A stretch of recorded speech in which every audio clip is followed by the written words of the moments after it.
Jokowi minta maaf kepada Prabowo seraya senyum dan bilang bahwa kelihatannya setelah ini jatahnya Pak Prabowo. Maksudnya adalah presiden selanjutnya. Dan sontak saja seluruh hadirin bertepuk tangan riuh. Prabowo juga tampak langsung berdiri dengan posisi tegap dan memberi hormat kepada Jokowi.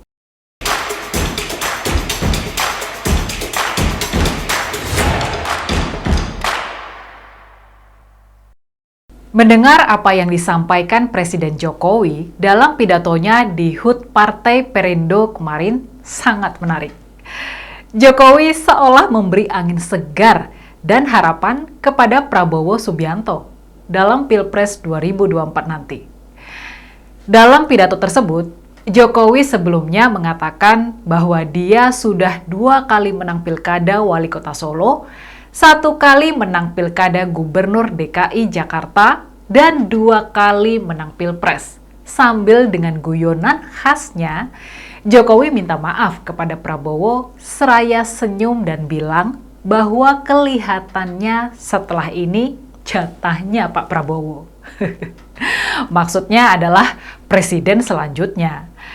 Dan sontak saja seluruh hadirin bertepuk tangan riuh. Prabowo juga tampak langsung berdiri dengan posisi tegap dan memberi hormat kepada Jokowi.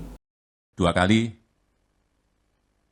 di pemilu presiden juga menang. Mohon maaf Pak Prabowo.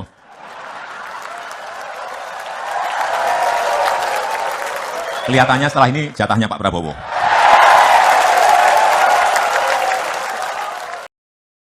Prabowo ini memang sangat menarik. Setelah kurang lebih 3 tahun menjadi menterinya Jokowi, sangat terlihat jelas sifat kenegarawannya. Dalam pidatonya di mana-mana, Prabowo selalu memuji keberhasilan pemerintahan Jokowi.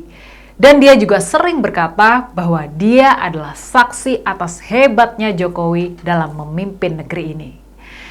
Prabowo mulai berubah sejak melihat secara langsung bagaimana Jokowi memimpin negara ini dengan benar dan demi kepentingan bangsa dan negara. Memang itulah sifat asli Prabowo yang bahkan seorang almarhum Gus Dur juga pernah mengatakan bahwa Prabowo adalah orang yang paling ikhlas di Republik ini.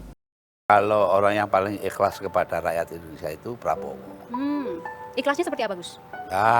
Ya banyak lah. Yang dia bikin itu menunjukkan betapa dia ikhlas betul kepada rakyat Indonesia. Tidak hanya itu, Gus Dur juga pernah berucap bahwa Prabowo akan menjadi presiden di usia tua.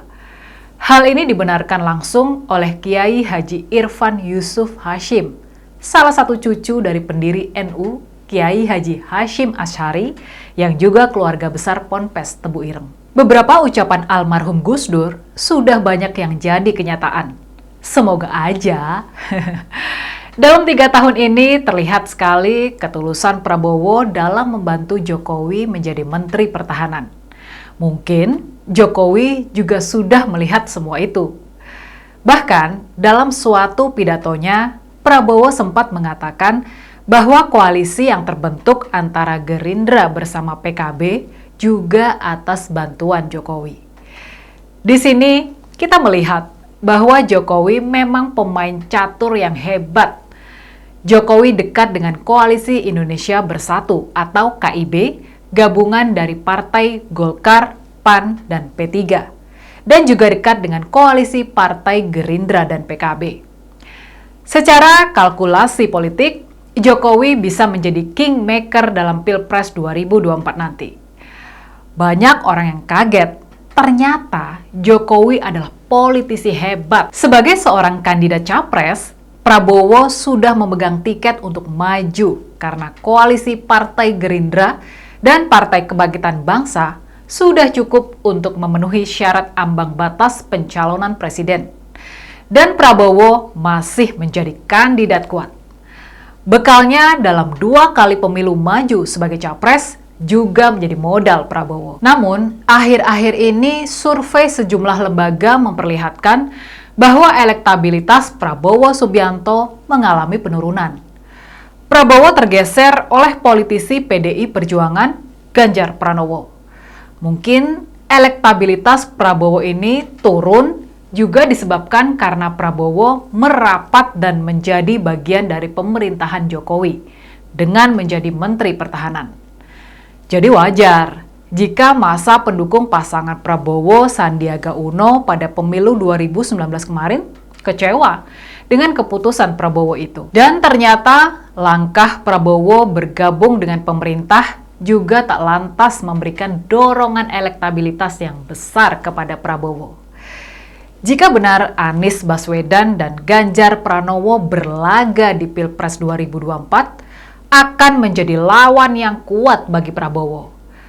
Pemilih pemula, generasi milenial, dan generasi Z di pemilu 2024 nanti jumlahnya sangat banyak. Ada sekitar 70 hingga 80 juta jiwa dari total 193 juta pemilih.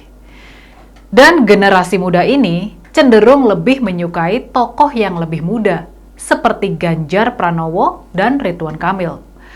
Ini juga menjadi tantangan bagi Prabowo yang secara usia sudah cukup senior.